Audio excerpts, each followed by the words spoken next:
You are near, just like me. They long to be close to you.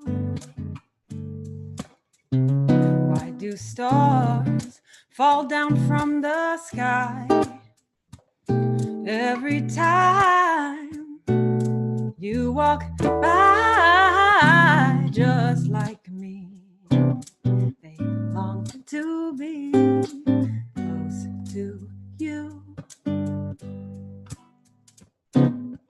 On the day that you were born, the angels got together and decided to create a dream come true.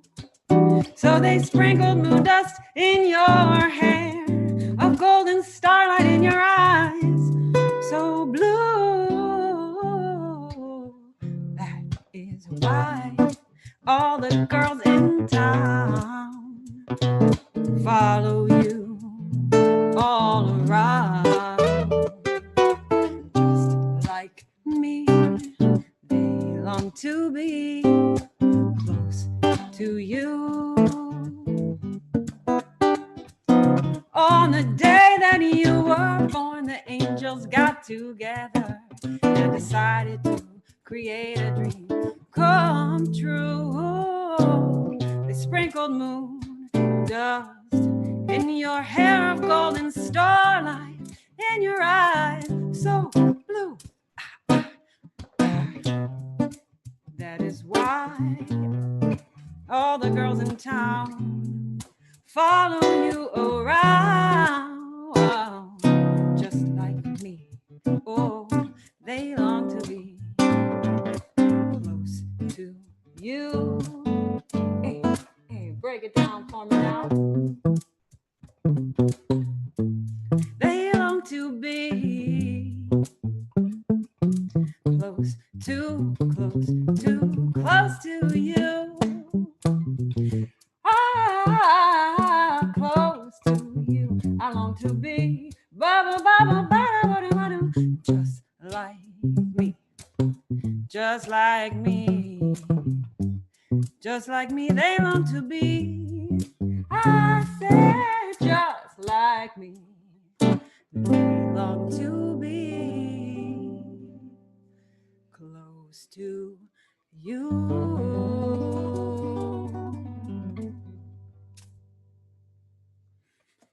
Leonor Dubinsky and Dario Acosta Taich, applause for our amazing house band. Thank you so very much and welcome to Remote Daily. Today is Wednesday, April 29th. My name is Felix Zeltner. I'm excited to host you live here from New York City in our daily virtual cafe, where we connect innovators for a daily dose of inspiration. We are live on Zoom, but we're also live on LinkedIn, on Twitch, on YouTube, Periscope, every weekday at 1 p.m. Eastern Daylight Time. In the first half of the hour, we host a guest. In the second half, we give Remote Daily to you to connect in breakout rooms here on Zoom. My team and I, we usually host annual conferences on the future of work between the US and Europe. And 6 weeks ago, we decided to check in with our community daily. And fast forward to today, we have people who join us here every day. We have a partner, Klexoon, leading the meeting revolution, supporting us with their suite of products. We have an amazing live house band. Thank you very much. And we have a superstar guest joining us live from Dallas, Texas. But why are we really here? We are here to work through this crisis together. Through Remote Daily, people have helped each other, finding doctors, delivering food from farms to people all over New York City, working out at home, dealing with self-isolation. Remote Daily has helped people, building organizations and teams virtually. And this is why we're really here. And I couldn't be here. I couldn't be doing what I'm doing without my partner taking care of our 2 kids here behind my virtual screen. And I wouldn't be here without my wonderful colleagues and co-hosts. Jolie McPhee, thank you for running the live stream backstage. And here with me live are Grace Cook and Brit Pham. Grace, how are you today? Good to see you. I'm well, thank you. Right on cue, my 3-year-old is screaming. So I'll go back on mute. But good to see you all. Thank you, and hi to Connie, your little amazing daughter. Britt, how are you today? It's good to see you. Hey everybody, I am doing pretty well today. Feeling energized.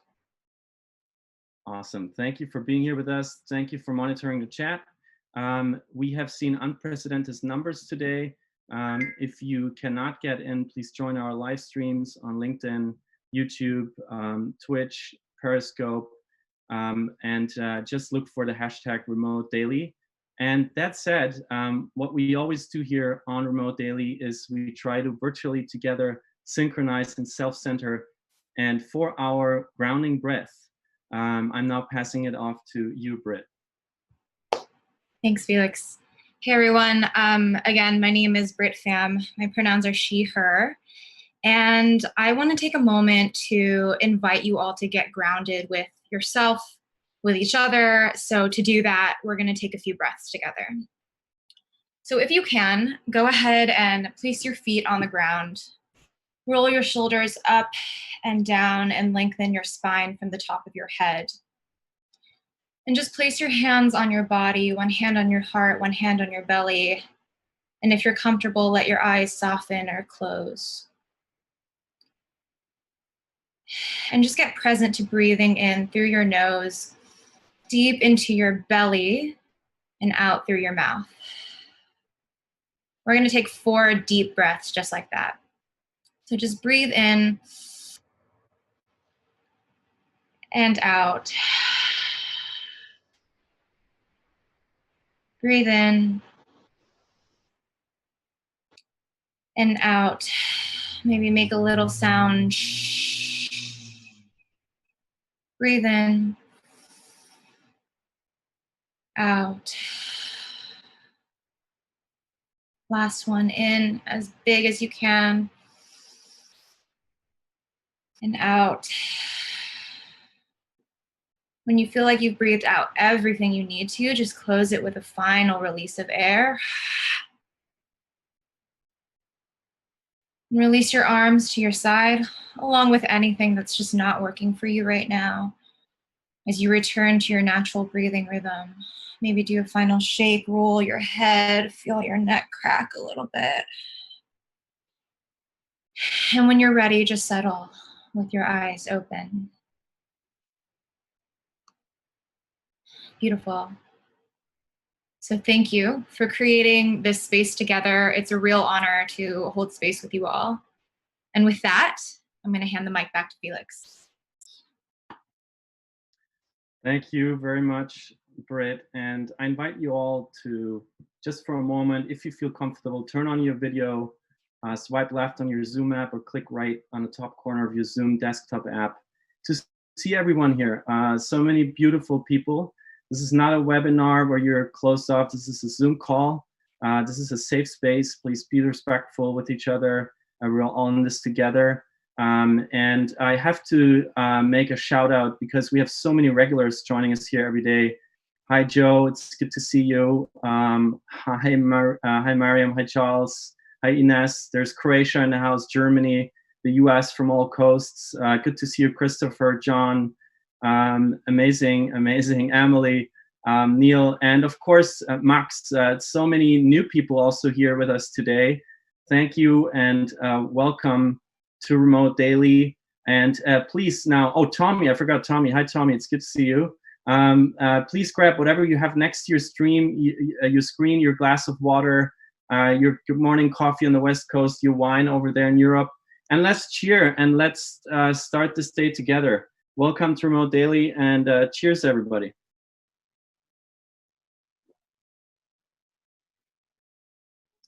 And that said, here is live the Remote Daily jingle from our house band to welcome our amazing guests for today.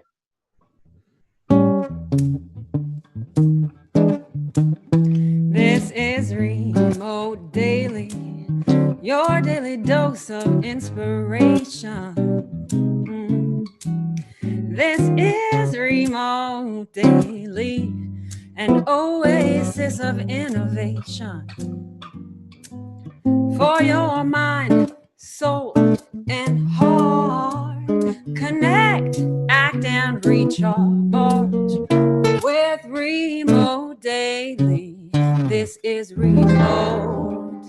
This is remote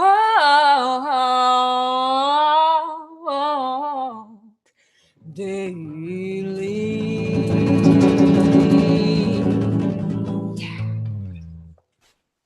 Kudos to our house band, Leonardo Dubinsky and Dario Acosta-Tai. Thank you so much. Usually they play large stages in New York City. Now they're here with us to welcome on Remote Daily, a serial entrepreneur and investor, shark on ABC's Shark Tank, the owner of the Dallas Mavericks, and an internet legend. A large round of virtual applause for our guest, Mark Cuban. Hi, Mark. How are you doing? I guess you got to unmute yourself first.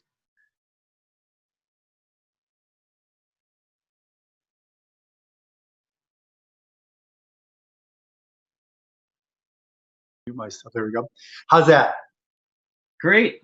How are you doing, Good. Mark? I'm great, Felix. Thanks for having me on. I love it. A house band and carpenters, and this is, a little yoga breathing. So I got like a double dose of my yoga today. So it's awesome. Thank you.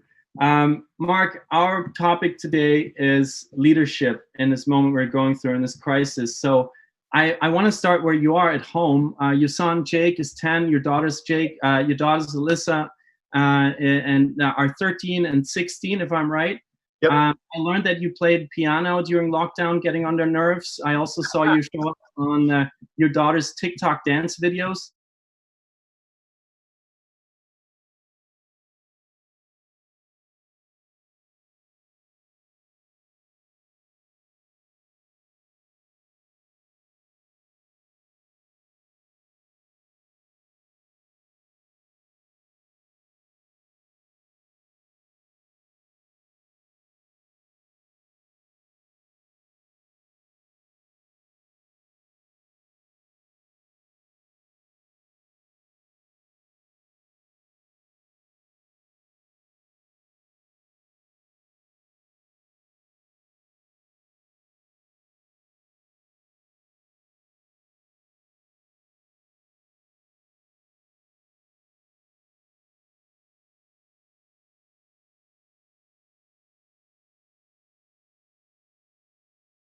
Them, and we're not trying to force anything on them. Fortunately, they're still having to do a bunch of schoolwork, and we're all just hanging on and just trying to enjoy each other's company while because there's no better alternative. Do you still control their phones and their Netflix accounts? That's still a thing? No, that kind of went by the wayside. We used to do a thing where you had to read in order to get screen time. And, with all this, and actually, to be honest, once my 16-year-old hit 15, she kind of took control, and it's like her world, and we just try to step into it every now and then. But the 10 and 13-year-old, I think, have been really good with screen time, but we don't have the control of it that we used to. Let's zoom out of your house and into the American Airlines arena. Look at your leadership with the Dallas Mavericks. You were in the middle of a game when the NBA shut down on March 11th. You now proposed opening up the NBA for television, basically hosting ghost games with zero audience. But how do you survive this crisis as a club? How do you lead your employees, your athletes, your fans at this point? It's a great question. First, safety. You can't, we can't cut any corners. We can't put anything but our employees first, whether they're players or ushers.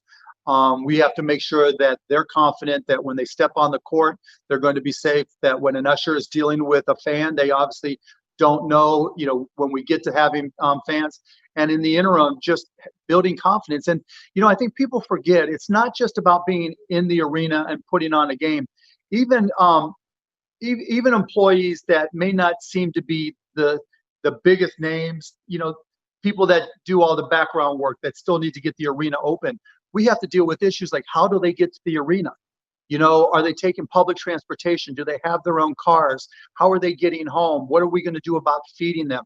So there's a whole litany of things that we're going through now to make sure that we can build that confidence. Because as a leader, the number one thing that I have to make sure that we're aligned on is that everybody feels safe.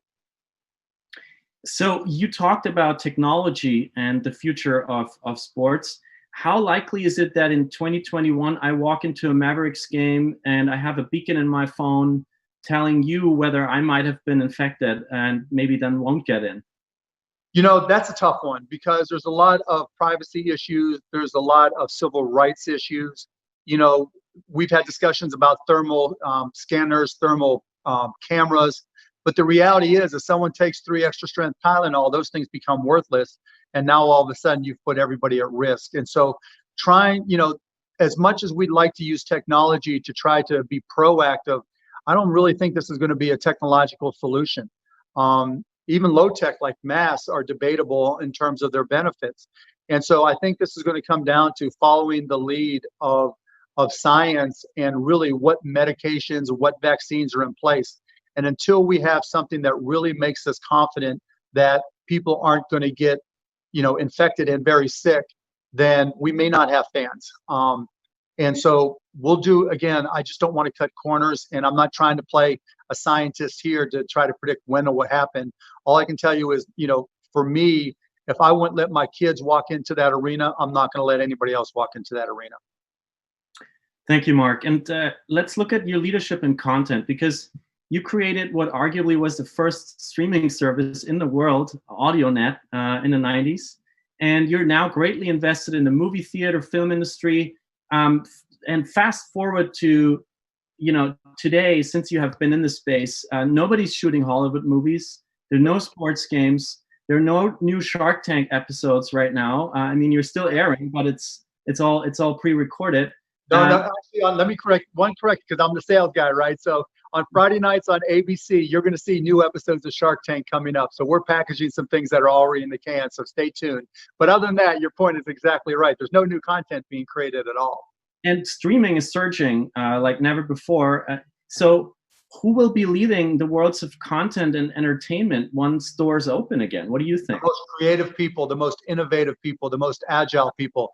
You know, you have your house band. You've got people that are doing live events, you know, for tips. But I think, you know, as we get better acclimated to this digital presence, we're getting more of a presence, right? So now look what you guys are doing with Remote Daily. That's all about presence, right? From connecting and doing yoga breathing and doing stretching and listening to music and getting a vibe of unity, right? That's brilliant. But now as we get more confident with that technology, we'll be able to start creating content remotely.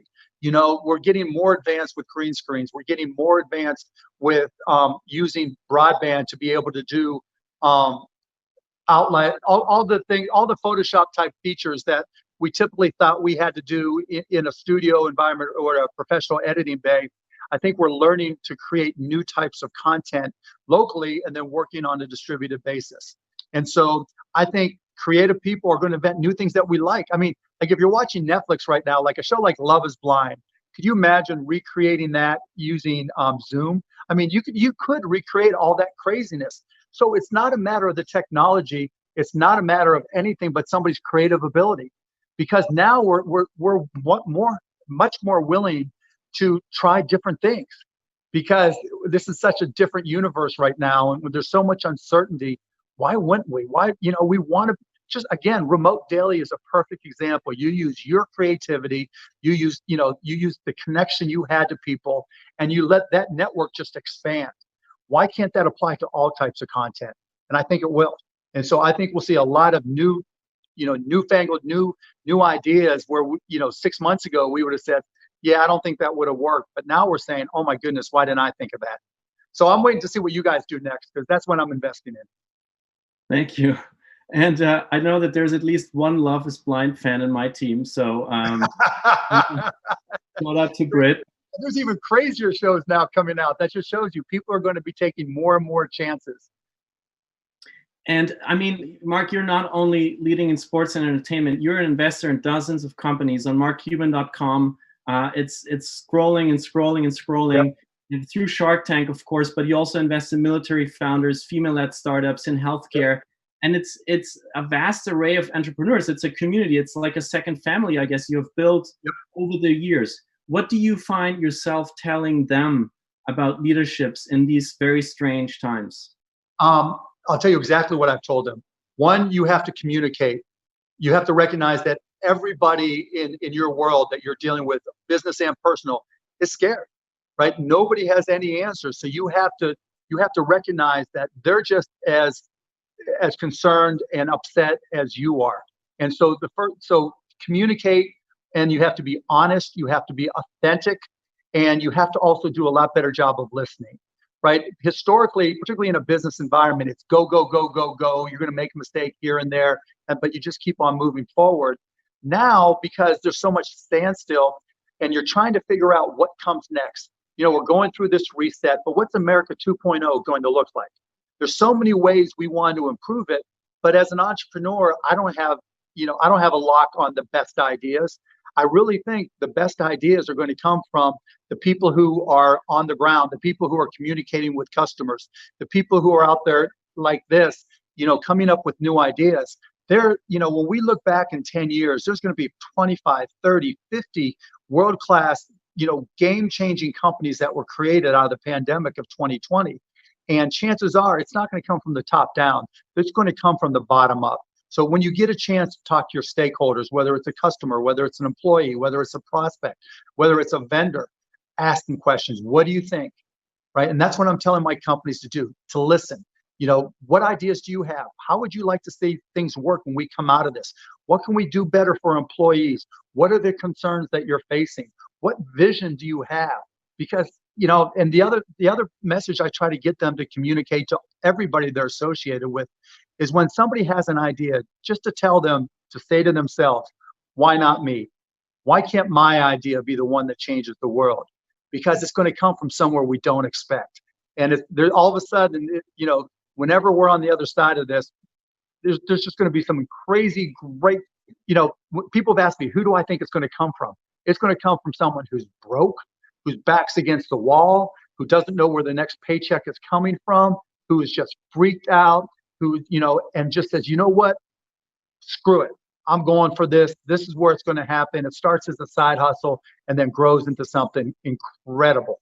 And I think because when your back's against the wall and you got nothing to lose, Damon John, one of the guys on Shark Tank, calls it the power of broke. Then you just go for it. When I started my first company, I had just gotten fired. I was living 6 guys in a 3-bedroom apartment, eating mustard and ketchup sandwiches, not knowing where my next meal was coming from. I literally would just try to have $3 so I can go buy 1 beer and eat all the fried mushrooms in a bar. But that's where I had my best ideas. And so I think there's going to, by communicating authentically and honestly, there's going to be some great ideas. And if you just listen, you'll find them. You're exposed to so many ideas on a daily basis as a venture capitalist, and I would just ask you to reflect on your role as a VC in this moment. What do you think going forward? You just mentioned America 2.0.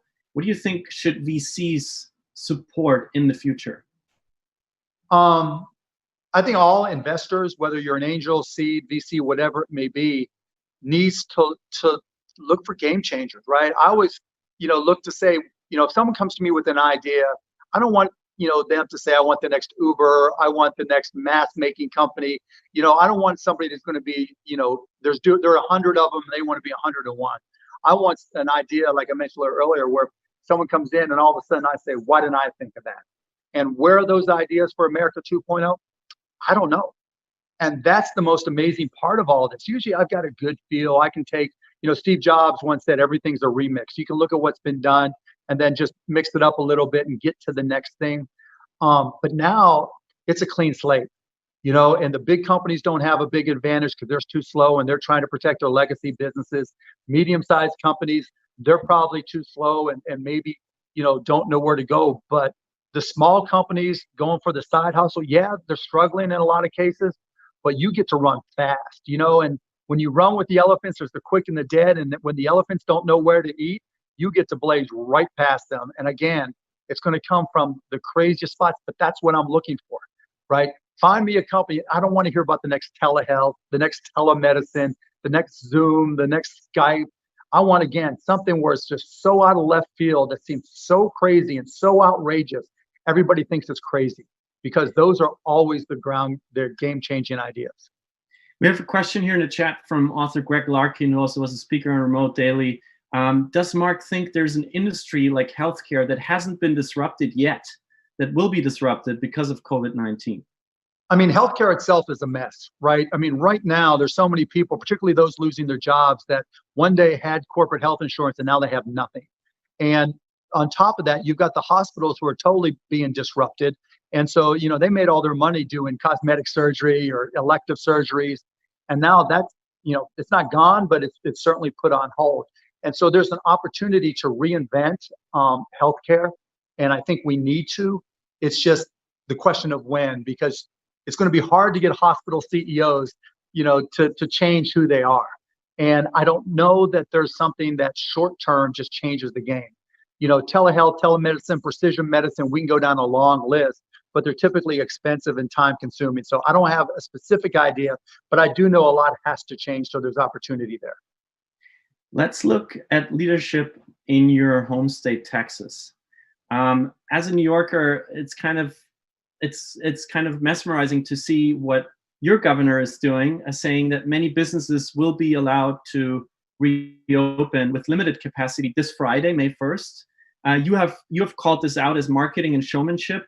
So how would you suggest to open Texas back up? So, and I'd say this for every state, every city, what's worked, whether it's New York or Dallas, is restaurant delivery and pickup, right? And so in New York, you can still order from, a lot of different restaurants and they'll drop it off and you can pick it up or they'll deliver it depending. And that should be open to every single company because we know it works. We haven't seen any significant problems from it. Now, in terms of retail, that's a whole different beast because there's no protocols in place. There's nobody that said, okay, I'm going to check my HVAC, my air conditioning to make sure that my filters are good so that if someone comes in who's sick with or without a mask, that they don't, get other people sick. And so this isn't just about social distancing. I'll give you another example. In order to eat in a restaurant, in Dallas, they said you can have 25% of your space open. Go figure, 25%, I think really, like I said, is just showmanship. So the governor can say he's letting retail open up, but you can't really make any money with just 25%. But let's just say just generically, for a restaurant, you take off your mask, someone leaves a mask there, you don't know if that person were sick. What are you going to do? Send somebody with a hazmat suit? You go into a store and you want to try on a t-shirt, or whatever, a dress, and you decide you don't want to buy it and you put it back on the rack. You can't have that happen. And so you have all these different things that haven't been thought through. That's on one side. And part two to that, just economically, just to try to open up a business is going to be very difficult when you can only open up 25%. And three, and this is where nobody is even saying a word, and it really pisses me off, is, again, getting to work. Like if it's New York and you try to open up, then everybody's got to go back on the subway, right? In Dallas, people use mass transit. More people drive, but people use mass transit, and getting on that bus, getting on that rail system. That just makes things worse in terms of social distance. How are you going to social distance and allow people to get to work on time and then come back on time? Just so many things that people haven't considered and in this rush to get open. And so hopefully New York will do a better job, and hopefully Texas, because it's so difficult economically to open up with just 25%, will find its way to the reality that, we're going to do it on a safer basis. Now, opening up, you're part of the Opening Up the Country Council formed by the federal government. At least that's what news reports have been claiming. Is that true? Yes, it is. It's an adventure. Yeah, so we've had one call. I'm on the Sports Council for Opening Back Up the Country. The president was on the call, me and 22 other people, mostly commissioners for different professional sports, and a couple other owners like I am. And it was more cosmetic. It was, but the call was cosmetic. But let me just say that to give the administration credit, and I'm not typically one to do so, they assigned a liaison to me, and that person has talked to me almost every day, and every single thing that I sent them, they've responded to. And the administration hasn't used it all, but they're starting to. And I'll give you the perfect example. All the protocols that I just brought up, what do you do if you're a retail store? What do you do if you're a restaurant? Well, I'm working with an organization called the AIHS, and I don't even remember but they're basically an industrial health and safety organization. They emailed me and said, hey, we hear where you're working with them, with this council. What can we do to help? And I said, we need a list of detailed protocols for every different type of retail organization, a restaurant, a nail salon, the retail clothing store. And that's exactly what they did. They put together this, 100-point list of things covering all the minutia that a business owner is going to have to deal with. So out of all that, just niceties, if they follow through like they say they are, then hopefully something positive will come out of it. So, you know what, like I said, I'm not always one to give credit, but I'll give credit where credit is due, and it's due here. And you're Zooming with the president, so that's interesting news. Yeah, I won't go that far. At least not Zooming as in video, but yeah, I wouldn't take it that far. Many people we host here on Remote Daily, they feel angry, like you also said. They feel pissed, but they also feel sad. They feel confused about the state the country is in, and at least 26 million Americans have lost their jobs by now. So asking about your leadership advice for us as citizens and consumers, what do you suggest for us to do right now? How can we turn the situation into an opportunity? Get loud, right? Don't be silent. Get loud. Because there may be 26 who have filed for unemployment. There's another 25, give or take, that are underemployed or haven't filed yet. And so you're looking at 50 million people with challenges. And I've been very vocal about having a federal jobs program where, for instance, testing and tracing. Why not hire and train millions of people that can adhere to HIPAA protocols to protect privacy and get them out there doing testing and tracing now? We're going to face even more problems with long-term health care for the elderly. We're going to face a shortage of facilities for long-term care. Why not train people to do that now? And you can find 20 other comparable jobs that the federal government can put in place, because we need people not just having an income, but being productive. This is something where we're all in this together, and we can contribute to getting society back on track and getting our economy back on track and taking some of that fear away from people. Now, I know there's others that are bigger fans of UBI. I happen to be somebody who thinks UBI is applicable for partners who are staying home to take care of children, for somebody who's staying home to take care of an elderly parent, or anybody who's sick. That's a perfect application for UBI and from my perspective. But I think where we are now with the pandemic, where so much of the economy is shut down, it's nice. It'd be really nice to give somebody $1,000 a month to find themselves. But if our taxpayer money is going to go to something, my personal opinion, we need people contributing to society, because that productivity, you get a multiplier on that investment when people work. And I'm not saying people have to be forced to take these jobs. I'm not saying if you don't want to be a tester and tracer, you have to, but if you make those jobs available for people who want them, I think that productivity will really accelerate how we're able to rebuild the economy and get people back to feeling like themselves.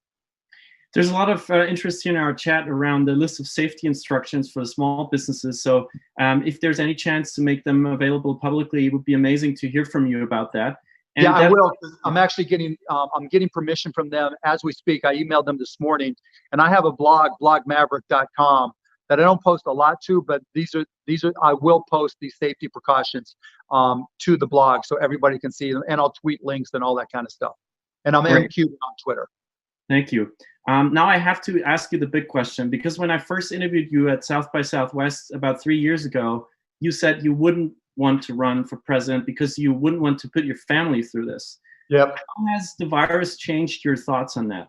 Just so much, there's still a 95% chance I'm not going to run, right? But you just can't ever say never in this day and age. Particularly, you've got two elderly or older candidates right now that are susceptible to who knows what. And I'm certainly not suggesting anything, but just so much can change.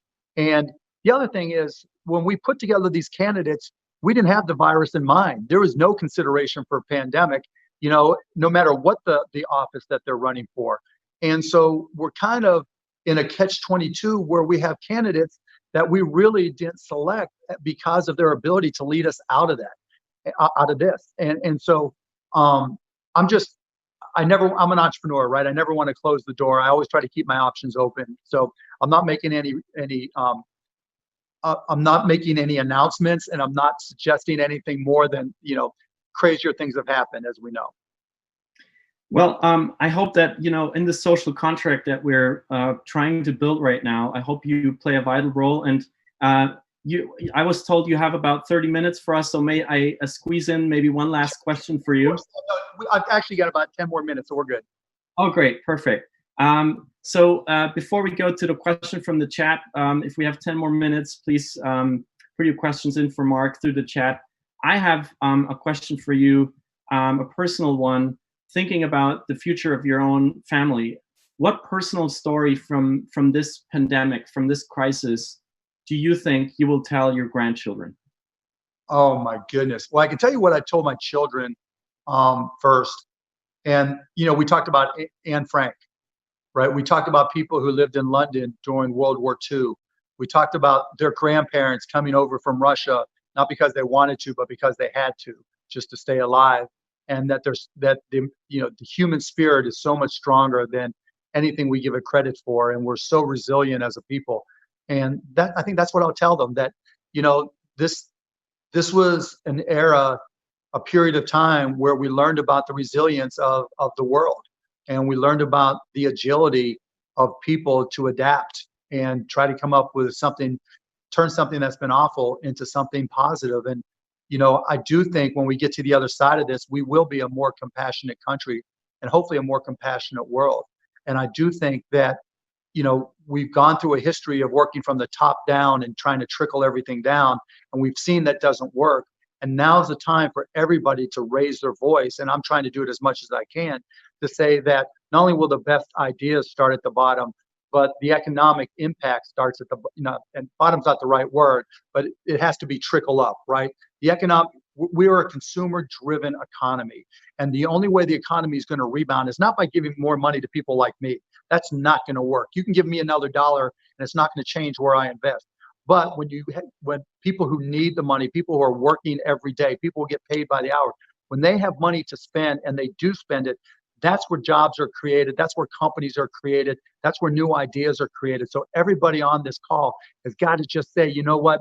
I'm not going to vote for somebody who supports trickle-down economics. It's time to put a lot more of the strength in the hands of the people, because that's truly what's going to rebuild the economy.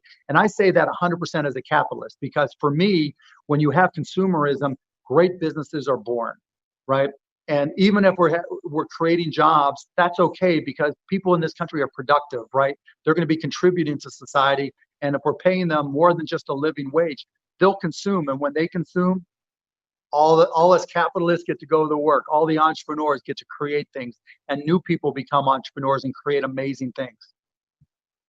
Thank you. Looking at the questions from our community here, a lot of the people that join us on Remote Daily are knowledge workers. So they have the privilege to be at home right now, safe and sound, and do their work from there. And there's been one question about a timeline. Do you think knowledge workers, like the consultants, the bankers of this world, should work from home as long as possible? Yeah, why not? I mean, and I got to tell you, I think most companies are going to recognize that a lot of people got a lot more work done at home than they did in the office, and for a lot less stress than they had in the office. And it's a lot less taxing on the environment and on infrastructure by working from home. So yeah, we've already at the Mavs and some of my other companies, we've already started, trying to determine who we can keep at home. And do we really have to have people coming into the office for a desk, as opposed to just letting them work out of the house? Because now we've improved our connectivity. And so, yeah, I think knowledge workers will certainly be able to work from home more. And the other, I'll put a caveat on there, we're evolving, if not already, into an artificial intelligence world. Right. And so things are going to change dramatically. And as a knowledge worker, just like you had to learn, if you're old enough, you had to learn about the web, and you had to learn about mobile computing. And now you're having to understand cloud computing to a certain extent. Every knowledge worker is going to have to understand artificial intelligence and the basics. And look, it's not a natural thing, but like I've gone online and done tutorials on AWS. I've taken Coursera classes, read books, because you got to keep up with this stuff, because the world's going to change, and you have to understand how it's going to impact you, particularly if you're a knowledge worker, because obviously data is the core of AI. Thank you, Mark. And we always, if you have the last time for a last question, is there, maybe we always do a social share here on Remote Daily with our guests. Is there one app, one channel, one person you follow that made you feel better in this time? That's a great question. I'm gonna say TikTok. Because TikTok is just so mesmerizing. You know, you talk about artificial intelligence. They probably have the best AI in the entertainment space, because it's shocking when I watch my son get on TikTok just to kill time and just be amused. His feed is completely different. Even though we follow a lot of the same people, his feed is completely different than mine, which is different than my daughter's. And so it's just such a distraction. And there's a guy, Andrew Berger or Evan Berger, Evan Berger on TikTok, who does the most amazing Trump, Bernie Sanders, and Obama imitations. I mean, I just roll every time. He has them, like all three of them playing poker together or going on a road trip together. I mean, it's hysterical. So you got to check him out, Evan Berger on TikTok. Thank you so much, Mark Cuban, for taking the time to be a guest on Remote Daily, telling us that leadership is, in these times, is about asking, why not me? And I invite you all to tune into Shark Tank Friday night on ABC. Follow Mark on all his social channels. He's M Cuban almost everywhere. There's a lot more questions, but you have to run, and we invite you to connect with each other in the breakout rooms. We thank our live stream audience to have joined us. Please sign up at remotedaily.co if you want to be live on Zoom with us. And we see you again here in 10 minutes. Enjoy connecting, get your contact info ready.